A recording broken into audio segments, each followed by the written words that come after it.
Selamat sore, perkenalkan saya Mbah Bagong Margono yang sering dipanggil Mbah Bagong. Anak saya 2, cucu 2, istri 1. Alamat saya Pusur Karanglo, Kolandarjo, Klaten. Di sini di Watergong. Baik, yang pertama bisa ceritakan sedikit tentang latar belakang Bapak dan bagaimana perjalanan Bapak hingga mencapai titik ini.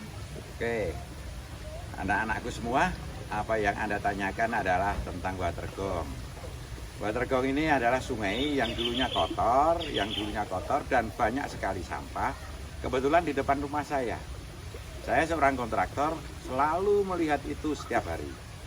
Yang akhirnya saya berbuat untuk membersihkan sampah. Awalnya saya berpikir tentang sampah. Saya tidak berpikir tentang profit dan lain sebagainya. Yang akhirnya sampah itu saya bersihkan, sungai saya bersihkan. Paling tidak saya sudah menyampaikan ini pada istri saya, dan istri saya membolehkan dengan catatan Bapak tidak berpolitik lagi. Artinya apa? Istri saya boleh membersihkan sungai dengan habis hampir 3 miliar itu, istri saya boleh selama Bapak tidak berpolitik lagi. Terus saya lakukan, setelah saya lakukan dengan jalan bertahap. Karena saya seorang kontraktor, setiap tahun anggaran, Desember mesti nggak ada proyek. Januari, Februari, Maret, April, karyawan saya tidak ada urusannya, dia sebagai manajemen, dia sebagai tenaga kasar, semua harus bergerak dengan gaji yang tetap seperti gaji-gaji di dalam perusahaan saya. Jadi tidak ada bedanya, karyawan itu dari yang profesional dan tidak, semua bergerak untuk membersihkan. Karena apa? Saya tidak mau karyawan saya nganggur 4 bulan karena APBD, APBN habis. Oleh karena itu saya laksanakan yang akhirnya terjadilah sungai yang bersih. Mau saya kasih nama Lepen Kencono, tapi anak-anak setiap sore mandi selalu bilang kalau tanya mau kemana, ke Watergong. Watergongnya itu apa? Watergongnya Mbah Bagong. Itu ceritanya. Kemudian motivasi utama Bapak ketika memulai perjalanan ini itu seperti apa? Ya, motivasi ini. Jadi saya ceritain bahwa motivasi saya adalah dengan alam. Karena orang Indonesia sudah lupa yang namanya menemukan jati diri manusia. Itu kebanyakan menemukan jati diri yang keliru. Jadi jati diri manusia itu terdiri dari apa? Jati diri manusia, kita harus mencintai alam Indonesia. Kalau saya sudah mencintai alam, itu berarti menemukan jati diriku. Saya lahir di sini, saya makan dari tanaman ini, saya hidup di sini, saya mati di sini. Yang akhirnya motivasi saya harus menemukan jati diriku adalah di sini. Saya harus menyatu dengan alam. Karena apa? Anda sebagai generasi muda harus tahu, apa saja yang kamu pakai, apa saja yang kamu gunakan, semua dari alam. Dari baju Anda, dari jam Anda, dari HP Anda, semua dari alam. Tidak ada yang tidak dari alam. Jadi motivasi saya harus kembali ke alam karena saya harus menemukan jati diri saya. Yang terpenting adalah menemukan jati diri saya, alam ini saya kelola yang akhirnya bermanfaat dari orang banyak. Itu. Kemudian yang selanjutnya, tantangan terbesar apa yang Bapak hadapi dalam perjalanan menuju suksesnya ini? Ya, tantangan yang terbesar itu saya harus merubah karakter. Ini merubah karakter ini sulit. Kalau banyak orang membuang sampah ke sungai, apa harus saya marahi? Tidak. Saya tidak marahi, saya tidak apa-apakan. Yang terpenting saya sebagai orang yang ingin melangkah harus berbuat baik. Jadi merubah karakter seseorang supaya tidak membuang sampah ke sungai itu tidak mudah. Dan tidak pernah saya itu memohon pada mereka jangan buang sampah ke sungai. Karena dia membuang sampah ke sungai juga tidak salah. Karena negara atau pemerintah sampai detik ini tidak menyediakan tempat sampah. Ini saya sering ngomong dengan gubernur, dengan menteri. Kesalahan fatal adalah pemerintah tidak pernah menyediakan tempat sampah. Kalau di wisata, buanglah sampah pada tempatnya, pasti orang akan sadar membuang sampah pada tempatnya. Kalau ibu-ibu ada sampah di rumah, dibuang kemana? Di tepi sungai, tidak saya salahkan. Akhirnya apa? Karakter saya rubah, saya membuat gerobak sampah. Di kampung-kampung tak cepai sempat sampah, yang akhirnya apa? Semua buang tempat di gerobak-gerobak itu, yang akhirnya setiap 2 hari sekali saya bawa ke TPA, tempat pembuangan akhir. Jadi kunci utama adalah merubah karakter masyarakat itu yang lebih sulit. Jadi jangan dikira merubah karakter itu mudah, sulit sekali. Maka banyak orang merubah karakter nggak bisa. Seperti debat bupati kemarin, ada yang tanya, Pak, andai kata jalan besok jalan lebih bagus, ya mudah saja, itu bukan perubahan karakter. Anggarannya ditambah, jalan jadi gitu aja. Maka kunci utama, yang permasalahan utama, merubah karakter manusia itu lebih sulit daripada kita melakukan yang lain. Gitu. Kemudian apa ada momen tertentu dalam hidup Bapak yang menjadi titik balik menuju kesuksesan ini? Gini, kesuksesan itu sebetulnya tidak perlu dipikir. Saya kemarin ketemu dengan Menteri Pendidikan. Menteri Pendidikan tak beri pengertian. Pak Menteri, pendidikan kita salah. Salahnya di mana? Karena apa? Anda tahu, Cino semua itu nggak pernah sekolah tapi sukses. Apa artinya? Karena dia sudah dididik karakter daripada masih muda, kecil itu sudah karakter, mempunyai jiwa wira swasta. Anda nggak punya, nanti Anda itu lulus jumlahnya 200 orang, semua ingin jadi pekerja. Mestinya harus didogma dari SD, dari TK, dari SD sampai perguruan tinggi, itu ada dogma tersendiri yang akhirnya jiwa wira swasta ini muncul. Pak Menteri bilang, Pak Bagong kan sudah ada SMK, sudah ada yang namanya pendidikan penjuruan. Penjuruan itu hanya dijuruskan supaya kamu bisa ngelas, supaya kamu bisa mesin bubut, supaya kamu bisa sopir, yang akhirnya tetap menjadi pekerja. Dari jutaan Indonesia ini yang menjadi PNS itu hanya 1%. Yang 999% jadi apa? Negara yang bingung. Bingung lagi negara, akhirnya nyeluk Cina, nyeluk investasi, kowe do nyambut gawe nang pabrik-pabrik enek, jadi pekerja lagi. Maka saya dari kecil sudah ditata oleh keluarga saya, jangan menjadi pekerja. Kalau menjadi pekerja itu ya mau nyaman-nyaman saja, nggak punya apa-apa. Sebagai generasi muda, Anda harus siap, bener. Seorang guru, sarjana seorang guru, gajinya 6 juta, itu kalah dengan orang jual Xiaomi. Jual Xiaomi yang setiap hari tak tanya, itu sehari mendapatkan 400.000. Itu mendapatkan 12 juta per bulan. Tapi orang pengen jadi guru, punya NIP. NIP itu apa? Kalau punya NIP tidak boleh kaya, karena NIP itu singkatan Nrimo ing Pandum. Jadi kalau punya NIP kaya pasti koro, nggak bisa. Maka sebagai generasi dari sekarang tantangan itu nggak ada. Tantangan itu dari kecil sudah terbentuk, terdogma bahwa saya harus ini, saya harus ini. Dan tidak boleh tergesa-gesa besar, nggak boleh. Anda melihat pohon, saya itu menanam pohon, nggak ada daunnya, saya tanam. Setelah pohonnya itu ada daunnya, selama 3 bulan saya nggak pernah lihat tumbuhnya. Anda menanam bunga, tumbuhnya nggak tahu, ngerti-ngerti kok berbunga besar. Apa artinya? Diajari oleh Tuhan bahwa hidupnya harus konsisten pelan. Konsisten pelan ini loh, jangan cepet-cepet besar, jangan cepet-cepet kaya, jangan cepet-cepet sukses. Tapi Anda harus konsisten seperti ajaran Allah, yaitu kamu menanam tanaman bunga, daunnya cuma 5, setelah 5 bulan banyak daunnya, banyak bunganya, itu memerlukan proses. Nah, kebanyakan generasi sekarang sudah dihitung saya segera sukses. Jadi saya nggak ada tantangan apa-apa, saya hanya melangkah seperti ajaran saya, Iqra bismi rabbika, saya membaca yang namanya alam. Alam ini mengajari kita untuk sukses dari alam, tidak dari buku dan tidak dari apa-apa. Karena sekolah Anda itu hanya 10% untuk hidup nanti. Yang 80% adalah Iqra bismi rabbika, Anda bernyatu dengan alam. Maka orang-orang Cina sukses nggak sekolah, itu cuma lulusan SMA. Jadi orang-orang hebat, dia belajar dengan alam, belajar dengan lingkungannya. Kalau kamu mengandalkan kamu seorang sarjana S1, S2, nggak ada artinya. Gitu, jelas? Kemudian menurut Bapak definisi kesuksesan itu seperti apa? Oh, definisi kesuksesan. Sukses itu menurut saya tidak ada orang sukses itu.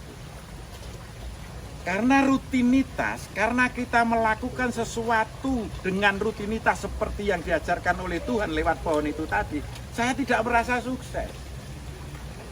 Saya juga nggak merasa kaya, karena saya perkembangan itu sedikit dengan umur saya 67, banyak orang mengatakan saya sukses.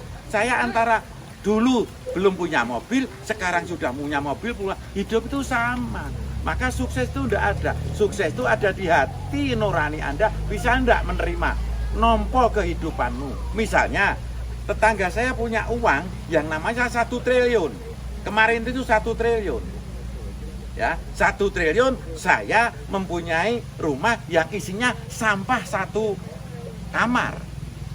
Ini 1 triliun, itu 1 kamar. Padahal saya dengan mereka makannya sama, naik mobil sama, ya, tidur sama, istri sama, anak sama, hidupnya sama. Hanya dia punya 1 triliun, saya punya sampah.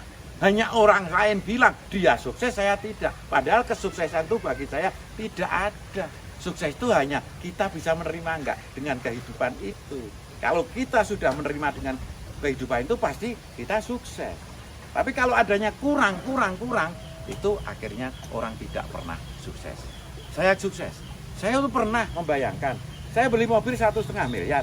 Begitu saya jalan dengan sopir saya, di jalan saya ketemu anak-anak pang yang naik pesta tek-tek itu bahagia sekali. Saya 1,5 miliar, dia cuma 300.000, itu bahagianya sama. Ning kunci sukses ada 1, keberanian. Kalau mempunyai keberanian, akan mempunyai masalah. Kalau sudah mempunyai masalah, akan mengatasi masalah, akan sukses. Sukses itu diawali keberanian. Tanpa keberanian nggak bisa sukses. Kalau Anda inginkan suami yang ganteng dan kaya, harus berani. Ya, cowok-cowok yang ganteng kamu goda, kamu harus berani. Selama kamu nggak berani, nggak mungkin kamu punya cowok ganteng, nggak mungkin kamu punya cowok kaya. Kalau cuma nunggu saja yang datang ya bukan orang hebat. Tahu ya? Itu sukses. Apa keputusan terbaik yang pernah Bapak ambil dalam hidup atau karir Bapak?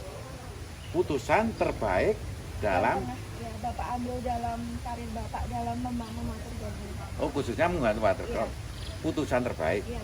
Gini, sebetulnya aku itu mengalir. Saya cerita tentang pekerjaan. Banyak orang yang keliru. Seperti ini contoh Watergom. Anak saya bilang, Pak, mbok digambar. Setelah itu carikan konsultan, digambar, dihitung. Setelah digambar, dihitung, Bapak baru mengerjakan. Saya ngomong, nggak pasti terjadi. Nggak akan jadi bangun. Karena apa? Begitu digambar, dihitung, habisnya 3 miliar, saya nggak punya uang, jadi nggak jadi. Lah, gimana Pak terus caranya? Caranya saya melangkah saja, pelan, melangkah terus melangkah. Jadi kita melangkah dengan baik itu akhirnya akan jadi seperti ini. Tapi kalau dihitung dengan manajemen ya dihitung terus, misalnya ini tanahnya sudah ada, saya punya uang 2 miliar, terus dihitung proposalnya, break even-nya berapa, dihitung semua, terus boleh ke utangan bank berjalan, berarti saya mempunyai yang namanya target. Hidup ini saya memang orang antik. Hidup ini kalau mempunyai target, hidup ini tidak akan tentram. Karena apa? Begitu targetnya tidak terpenuhi, sakit. Jadi kalau target, pokoknya kita melangkah seperti apa yang dicontohkan Tuhan dengan alam ini. Melangkah sedikit demi sedikit, lama-lama jadi bukit. Tapi kalau menginginkan yang besar, Anda mesti mempunyai target. Hidup ini kalau ditarget tidak akan tentram. Hidup ini ditarget tidak akan tentram. Misalnya yang sederhananya suami istri sudah 2 tahun nggak punya anak, dia terus mentarget, emosi, pengen anak, nggak punya, nggak akan tentram hidup ini. Ya sudah, berpikirnya sederhana bahwa manusia lahir itu ke dunia itu kehendak Tuhan, dan diketahui bahwa anak itu tidak harus melahirkan, misalnya begitu. Akhirnya apa? Hidup itu tenang, melangkah saja dengan baik. Jangan kamu target, kamu hitung. Memang kalau dipikir dengan ilmu pendidikan, ilmu pendidikan, cara berpikir Pak Bagong salah, kok dihitung ini. Kalau dihitung seperti itu, saya tidak tentram. Padahal saya mempunyai prinsip bahagia itu hari ini bukan besok. Kalau bahagia itu hari ini bukan besok. Kalau menginginkan bahagia besok dengan target, nggak ketemu. Saya ketemu Anda aja bahagia loh. Lihat loh, saya ngomong seperti ini bahagia kok. Saya bahagia. Bahagia itu hari ini bukan besok. Jadi target saya itu nggak punya target. Terus saya melakukan seperti ini, ya sudah. Akhirnya semuanya aman. Karena apa? Sopo weruh ing panuju bebasan sugih pager wesi, dalam arti manusia itu jangan kaya sendiri. Kalau manusia kaya sendiri nggak nyaman. Maka begitu ini sana dapat, ini dapat. Akhirnya apa? Semua ikut menjaga seperti ini karena semuanya mendapatkan yang hasil daripada baterai. Jadi karyawan yang ada di sini tuh di rumahnya di desa sini apa dari luar? Di sini semua, karyawan di sini semua. Terus kalau kurang nanti tambah. Di sini ada 40 karyawan saya. Terus di PT saya itu karyawan tetap ya, di CV saya itu sudah ada 30. Jadi sudah banyak. Karena apa? Itu yang bermanfaat bagi orang banyak itu memang yang diinginkan oleh Tuhan. Gitu loh. Berarti saya sudah dipercaya, diyakini. Saya meyakini diri saya sendiri, saya bermanfaat bagi orang banyak. Kalau sudah bermanfaat bagi orang banyak, berarti saya lebih dekat dengan Tuhan. Karena sekarang banyak orang yang keliru, yang dekat dengan Tuhan itu yang sering ke masjid terus, sering ke gereja terus. Enggak. Yang melakukan bermanfaat bagi orang banyak, itulah yang dipercaya Tuhan. Maka saya ini istilahnya saya ini hanya menanam saja. Buat kolam, buat hanya menanam saja. Karena punya keyakinan bahwa manusia lahir ke dunia itu mempunyai hak hidup. Maksud? Jadi semua orang yang lahir ke dunia mempunyai hak hidup. Maka nek arep didulang itu hak. Arep diteteki hak. Itu karena mempunyai hak hidup. Maka yang hidup seperti saya, seperti Mas Mase, yang hidup lebih dulu ini harus melakukan sesuatu yang akhirnya untuk kepentingan kehidupan yang baru. Kalau saya menanam kelapa, misalnya kelapa ini 20 tahun baru panen, aku rak wis mati, Mbak, orang ngunduh. Sing ngunduh siapa? Kehidupan baru. Maka manusia lahir ke dunia mempunyai hak hidup. Gitu. Adakah prinsip atau filosofi hidup yang selalu Bapak pegang teguh? Filosofi hidup saya cuma karena saya Islam, saya berpegang teguh pada Iqra bismi rabbika, membaca. Baginda Nabi nggak bisa baca, nggak bisa tulis, hebat karena bisa membaca alam dengan hukumnya, yaitu sebab akibat. Bunga, susah, ciloko, rekoso itu bukan urusan Tuhan, urusan kita sendiri. Sukses dan tidak urusan kita sendiri. Jangan coba-coba kamu sukses dan tidak itu urusannya Tuhan. Tuhan sudah memberi apa saja kepada saya, maka saya berprinsip bahwa saya ini adalah saya. Prinsip saya, sukses dan tidak itu urusan saya. Jadi bukan urusan siapa-siapa. Dengan pelan-pelan, dengan melangkah, Anda akan sukses. Jadi prinsip hidup saya mengikuti yang namanya Iqra bismi rabbika, yang akhirnya saya tahu persis bahwa di dunia ini saya dicipta Tuhan, harus mengikuti Tuhan. Mengikuti yang mana? Yang sudah dicontohkan Tuhan, yaitu alam. Misalnya sungai ini banyak ikannya. Nanti kalau keruh, pas hujan keruh, ikannya sakit semua. Oh, saya diajari Tuhan, otak saya tidak boleh keruh. Kalau otak saya keruh, otomatis jantung saya berat, ginjal saya berat, otak saya berat. Ini keruh, hidup ini kalau keruh, itu semuanya sakit.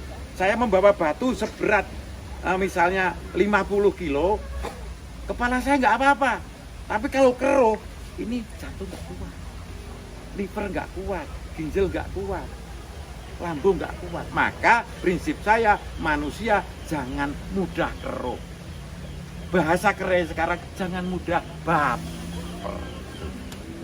Bagaimana pesan Bapak supaya para generasi mendatang itu dapat mengingat semua yang telah Bapak perjuangkan sampai saat ini? Ini tidak perlu mengingat perbuatan saya. Saya hanya menyarankan sebagai generasi muda harus mempunyai keberanian. Berani melangkah. Misalnya, saya punya anak, begitu kecelakaan bingung. Kenapa? Itu pendewasaan diri. Anak melangkah biarin mempunyai keberanian. Kalau tidak punya keberanian nggak bisa apa-apa.